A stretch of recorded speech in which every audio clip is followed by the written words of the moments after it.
Bom, galera, bom dia a todos. Quem vos fala mais uma vez aqui é irmão Adson Augusto, né? Servo do Senhor, não por merecimento, mas por infinita misericórdia do Senhor Jesus Cristo. Estou aqui nessa manhã para falar um pouco acerca do livro de Mateus, né? Um versículo que sempre, um capítulo que sempre falou fortemente comigo.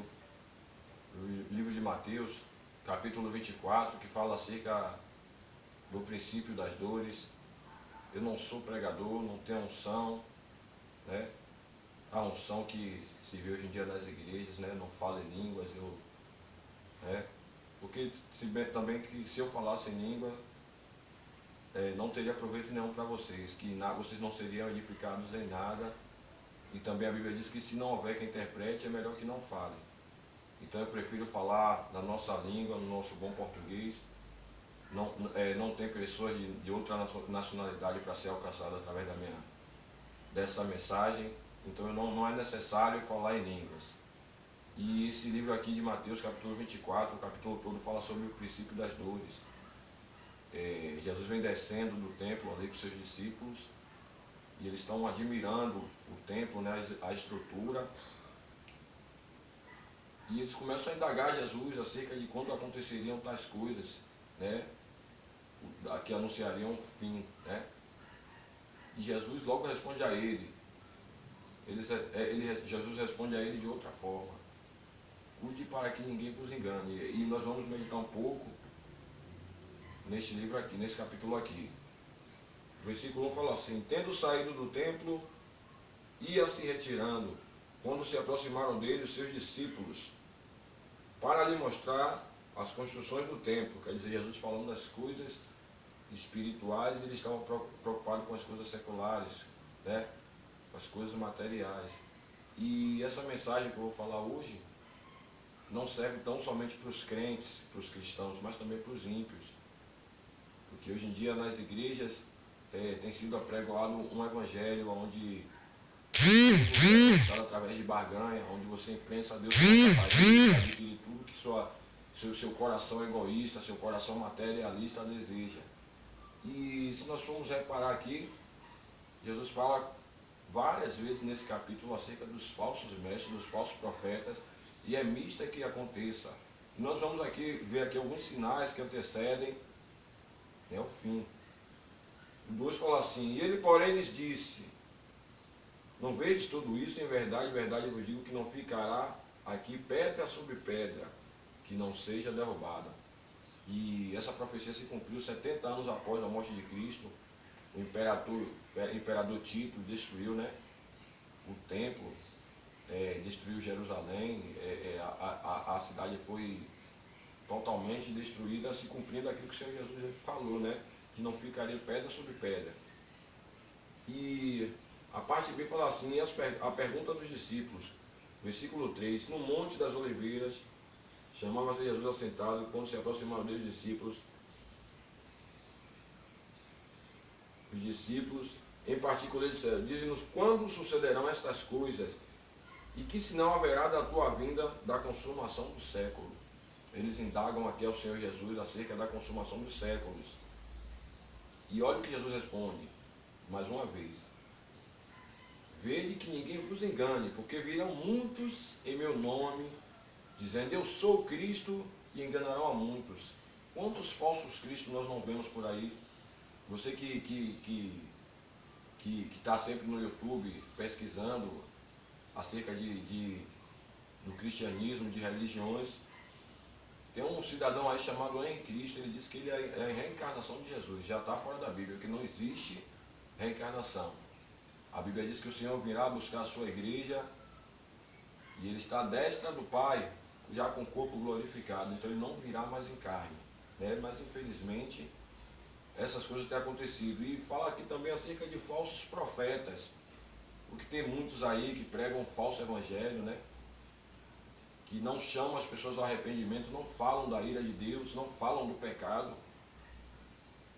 porque isso não atrai membros para a igreja. Uma igreja que tem doutrina, uma igreja que prega um evangelho bíblico, ela vai andar vazia, porque o povo quer culto de revelação, o povo quer show gospel, o povo quer ser entretido, o povo quer tudo, só não quer Cristo. O povo quer ir para a igreja para arranjar casamento, o povo quer ir para a igreja para arranjar emprego, para que porta de emprego seja aberta, mas o povo não vai para a igreja para adorar a Deus, o povo não vai para a igreja para conhecer Deus, saber os seus atributos, saber o que agrada a Deus. O povo está em busca de satisfação pessoal. E esses falsos mestres falam exatamente isso, né? O que o povo gosta de ouvir, o que satisfaz o ego egoísta das pessoas. E é todo tipo de coisa, e as pessoas querem aparecer espirituais na igreja, elas rodam, elas gritam, elas pulam, elas perdem o controle, sendo que, se isso é mover do Espírito, lá em Gálatas 5, capítulo 22, um dos atributos do Espírito Santo de Deus, que Ele nos dá, um dos frutos é domínio próprio. Mas só que as pessoas não têm domínio próprio, elas deliram. Acerca do dom de línguas também é uma desordem. Se você for em 1 Coríntios, o capítulo 14 todo fala sobre o dom de línguas. A Bíblia fala: se não houver quem interprete, é melhor que se cale e fale com Deus em silêncio na igreja. E fale um ou três, no máximo uma a três pessoas. E cada um por sua vez. Quer dizer, se eu estiver falando, o irmão não pode falar em línguas. Porque as coisas de Deus é com ordem e decência. A Bíblia fala também: se eu estou falando algo que ninguém entende, eu estou falando como se estivesse falando para o ar. Eu estou falando à toa. Livro de Atos, capítulo 2, dia de Pentecoste, havia pessoas de várias, 15 nacionalidades diferentes. E ali, quando aquele lugar foi cheio, ouviu-se aquele barulho, aquele vento veemente e impetuoso, aquele lugar foi invadido pelo Espírito Santo e viram como língua de fogo repartida, e todos foram cheios do Espírito. Só que a Bíblia relata que havia pessoas de várias nacionalidades. E cada um ouvia o que os apóstolos, os servos de Deus estavam falando no seu próprio idioma de nascença. Isso está escrito no livro de Atos, mas só que as pessoas só ficam com a parte, com o começo do dia de Pentecostes, que fala que foram cheios do Espírito e começaram a falar em outras línguas. Mas eles não lêem o resto da Bíblia, que fala que haviam pessoas de várias nacionalidades, partos, médios, sulamitas, pessoas de outras nacionalidades, e eles ouviram cada um do que os apóstolos falavam acerca das maravilhas que Deus tinha feito em seu próprio idioma. Se estavam falando em línguas e eles estavam entendendo, estavam falando das maravilhas que Deus tinha feito, eles estavam falando do Evangelho. Tanto que quando Pedro toma a palavra ali, Pedro era galileu, mas quando Pedro começa a falar ali, no dia de Pentecostes, todos entenderam, tanto que 3.000 pessoas se converteram. Mas as pessoas dizem que o dom de língua é outra coisa totalmente diferente nas igrejas. Por quê?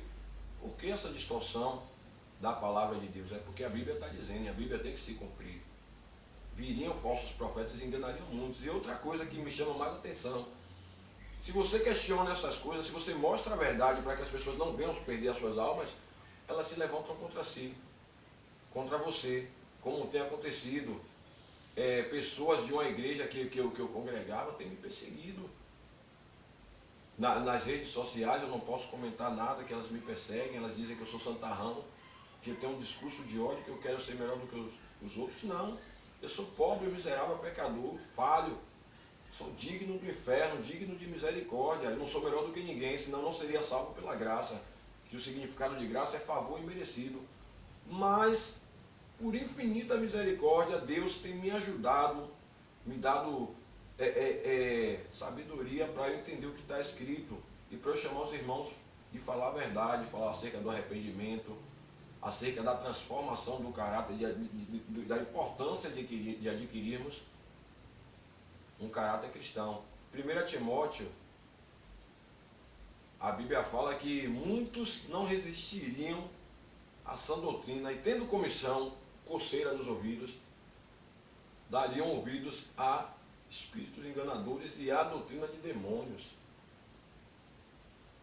E a Bíblia manda a gente exortar, corrigir, redaguir, ensinar com toda a sabedoria e espírito de mansidão. Mas só que quando você fala a verdade, as pessoas afrontam. É mais fácil você enganar uma pessoa do que você convencer que ela foi enganada. E as pessoas não têm a humildade de reconhecer, que tem acontecido muito nas igrejas.